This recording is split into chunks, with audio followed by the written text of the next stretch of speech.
পৃথিবীর মধুরতম ডাকমা ছোট্ট এই শব্দের অতলে লুকানো থাকে গভীর স্নেহ, মমতা আর অকৃত্রিম ভালোবাসা।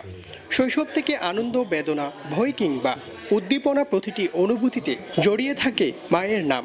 আজ বিশ্ব মা দিবসে মাকে ভালোবাসা ও শ্রদ্ধা জানাতে কক্সবাজার আর্ট ক্লাবের উদ্যোগে দ্বিতীয়বারের মতো আয়োজন করা হয়েছে মায়ের কাঁথা প্রদর্শনী। রবিবার দিনব্যাপী কক্সবাজার সাংস্কৃতিক কেন্দ্রে 124টি কাঁথা নিয়ে আয়োজন করা হয় মায়ের কাঁথা প্রদর্শনী। উদ্যোক্তারা জানান, সকল মায়ের প্রতি গভীর শ্রদ্ধা জানাতে এবং পারিবারিক বন্ধন অটুট করতে দিনব্যাপী এই অনুষ্ঠানমালার আয়োজন করে কক্সবাজার আর্ট ক্লাব।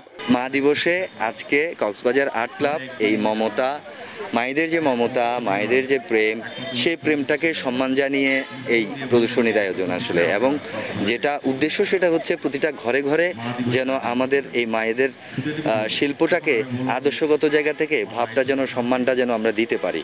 এই প্রদর্শনীটি হচ্ছে আমাদের দ্বিতীয় প্রদর্শনী, যে প্রদর্শনীতে 100 শতাধিকেরও অধিক কাঁথা আমরা প্রদর্শিত করি। তো আমরা চাইবো আমাদের কক্সবাজার আর্ট ক্লাব থেকে এই ধরনের গবেষণামূলক কাজ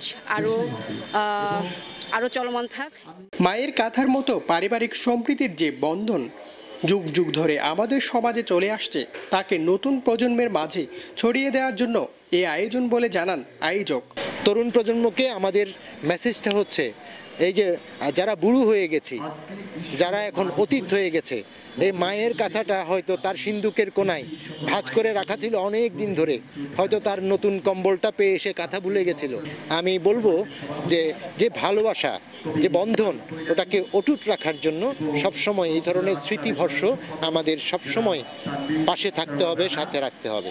মায়ের কাঁথা প্রদর্শনী ছাড়াও কক্সবাজার সাংস্কৃতিক কেন্দ্রের আঙিনা জুড়ে বিশ্ব মা দিবসে ছিল বই ও চিত্র প্রদর্শনী, বিভিন্ন পিঠাপুলি সমাহার এবং মনোজ্ঞ সাংস্কৃতিক অনুষ্ঠান। মোহাম্মদ মুর্শেদ, TTN, কক্সবাজার। মায়ের কাছে জীবন গড়ার